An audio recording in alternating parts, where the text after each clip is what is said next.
तकलीफ होती है, बहुत तकलीफ होती है, लेकिन ये ज्यादा दिन तक चलने वाला नहीं है। पाप का घड़ा इनका भरने वाला है। आंसू तो ये लोग हैं जो दिखावा करते हैं, मुंह में लड्डू खिलाते हैं सैनिकों के और पीठ में छुरा घूंपते हैं। अपील करती हूँ, जाति में ना बटे, धर्म में ना बटे। सबसे बड़ा धर्म है इंसानियत। इंसान बन के जियो, इंसानियत सबसे बड़ा धर्म है। देश के सैनिकों के लिए एक ही बात कहूंगी, मुझे भारतीय सैनिकों के ऊपर गर्व है और मैं गर्व करती हूँ कि मैं एक भारतीय सैनिक की पत्नी हूँ और एक किसान की बेटी हूँ। और जिसने कारगिल में अपना खून बहाया, दुश्मन से लड़ाई लड़ी, उसकी पत्नी को भी इन्होंने नंगा करके घुमाया। शर्म आनी चाहिए, सत्ता में बैठे लोगों को शर्म आनी चाहिए, खासकर जिस पार्टी की महिलाओं को शर्म आनी चाहिए। देश सुरक्षित हाथों में है, सो जाइए आंख बंद करके। अरे मणिपुर में जो हुआ उसको देख के कोई बहन सोई है क्या? हमें वो ऐसे लग रहा था कि वो हाथ जो छू रहा था उसके योनि को, वो हमारी योनि तक पहुंच रहा था। दिल रो रहा था कि उस हाथ को काट के फेंक दें। बहुत देर तक इन्होंने धर्म के नाम पे लड़ा लिया, जाति के नाम पे लड़ा लिया, बट अब देश जाग चुका है। ऐसी हालत करने की तैयारी कर रखी है देश की सरकार ने। और प्रधानमंत्री जी कब तक भागोगे देश के? प्रधानमंत्री जी अपने लिए 8,000 करोड़ का जहाज खरीद सकते हैं, लेकिन देश के सैनिक अगर उनसे जहाज मांगते हैं कि उनको खतरा है रोड से जाने से, तो पुलवामा जैसी घटना करने पे मजबूर किया जाता है सैनिकों को। मुझे दुख इस बात का होता है कि जो हमारे नेशनल चैनल हैं वो सब के सब अपना जमीर बेच चुके हैं। मैं उनसे पूछना चाहती हूँ, मोदी जी सदा कुर्सी पे नहीं रहने वाले।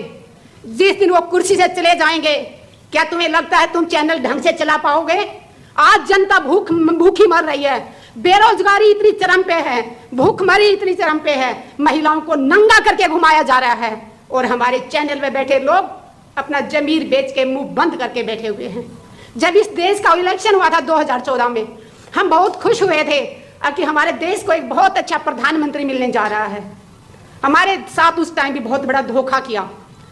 हम चेहरा देख रहे थे मोदी जी का कि देश को ये चलाएंगे, इनकी अच्छी अच्छी बातें सुन के हम बहुत खुश हुए थे कि हमारे देश का बहुत भला होने वाला, लेकिन पूरे देश के साथ इतना बड़ा धोखा होगा ये हमने नहीं सोचा था।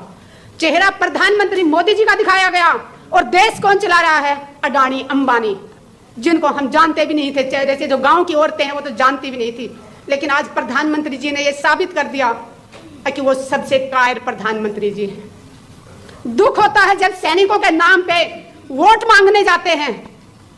पुलवामा इनकी कमजोरी के कारण हुआ। इंटेलिजेंस क्या कान और आंखें बंद करके सोया हुआ था? अगर वो ईमानदारी से अपना काम नहीं कर रहा था तो सरकार क्या कर रही थी? और अगर इंटेलिजेंस ने अपनी रिपोर्ट दी थी तो वो किसको दी थी? और उसके बाद सरकार में बैठे लोगों ने संज्ञान क्यों नहीं लिया उस पे? क्यों नहीं? जब उनको पता चल गया था कि इस रास्ते से जाने से विस्फोट हो सकता है, तो जिसने भी एयरलिफ्ट से जाने से मना किया, परमिशन देने से मना किया, उसका नाम देश के सामने आना चाहिए। देश की जनता जाग चुकी है। बहुत देर तक इन्होंने धर्म के नाम पे लड़ा लिया, जाति के नाम पे लड़ा लिया, बट अब देश जाग चुका है। देश के समझ में आ गया है, अगर आप भी नहीं बोले तो हम बोलने लायक ही नहीं रहेंगे। ऐसी हालत करने की तैयारी कर रखी है देश की सरकार ने कि हम सिर्फ दो टाइम की रोटी मांगने के लिए हाथ फैलाएं ताकि हम अपने हकों की आवाज ना उठा सकें। जवान शहीद होते हैं उस दिन उसके घर में खूब सारे लोगों का आना जाना, सुबह से शाम तक लाइन लगी रहती है, लेकिन उसके बाद उस विधवा को अपना जिंदगी कैसे बसर करती है, किस तरह अपने बच्चों को पढ़ाती है, ये देखने वाला कोई नहीं होता। उस बहन को, विधवा को अपनी पेंशन लागू करवाने के लिए सरकारी दफ्तरों के एक साल तक चक्कर काटने पड़ते हैं। हम बहुत बार रक्षा मंत्रियों से मिले हैं, मनोहर पारिकर जी थे तब भी मीटिंग होती थी, सीतारमन जी थे उनसे भी मीटिंग हुई, हमारे ये राजनाथ जी हैं इनसे भी मीटिंग हुई, लेकिन हमेशा वादा किया जाता है कि हाँ हम सब ये किया जाएगा, लेकिन ना कोई विधवाओं की सुनने वाला है ना कोई जवानों की सुनने वाला है। और जवान विधवा की बात मैं इसलिए कर रही हूँ, मैंने उन वीर नारियों को बहुत नजदीक से देखा है, मैंने उन वीर नारियों की बहुत तकलीफ देखी थी, तभी मैं जंतर मंतर पे माँ बाप की कसम खा के धरने पे बैठी थी जन सतवीर के साथ। आप में से शायद कुछ लोग जानते भी होंगे, मैं 1 मिनट लेके अपना बताना चाहूंगी।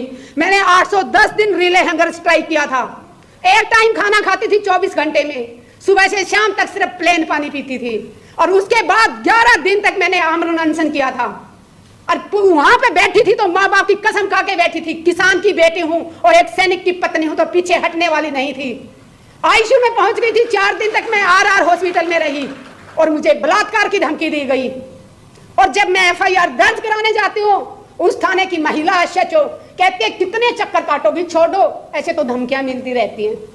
मैंने कहा जितने भी चक्कर काटने पड़े, जिसने मुझे बलात्कार की धमकी दी मैं उसको जेल भेज के रहूंगी।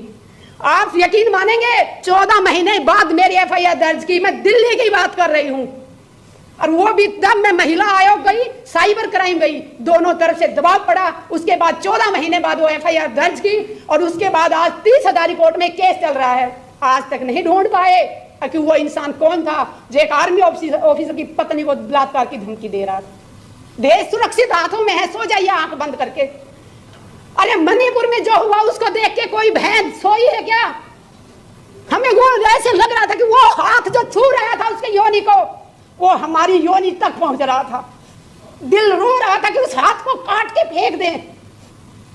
और जिसने कारगिल में अपना खून बहाया, दुश्मन से लड़ाई लड़ी, उसकी पत्नी को भी इन्होंने नंगा करके घुमाया। फिर कहते हैं कि मोदी है तो मुमकिन है।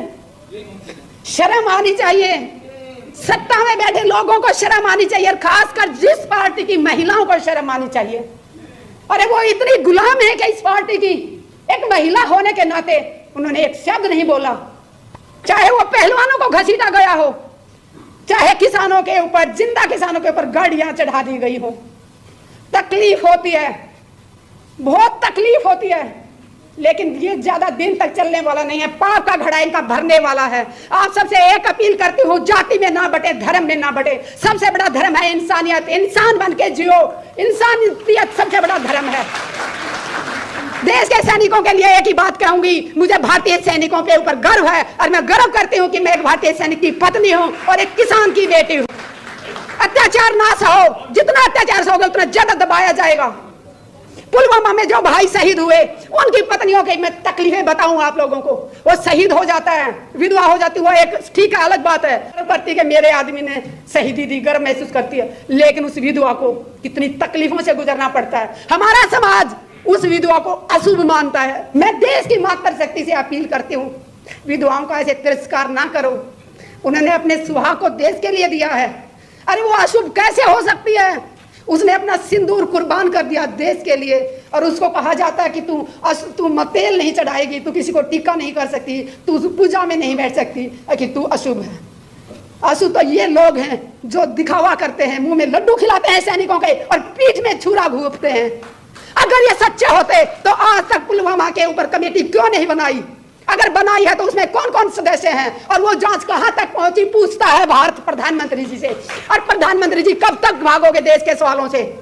इनके सांसद जब भी कोई सवाल करता है, चाहे पीटी उषा मैम से मैंने सवाल किया था जंतर मंतर पे तो वो भाग गई थी, मीनाक्षी लेखी से बात की तो वो भाग गई थी, जिससे भी सवाल करते हैं वो भाग रहे हैं। आज देश का बच्चा बच्चा जाग चुका है, प्रधानमंत्री जी से सवाल पूछेगा, और आज नहीं तो कल प्रधानमंत्री जी को देना होगा, जवाब देना होगा। जय जवान जय किसान।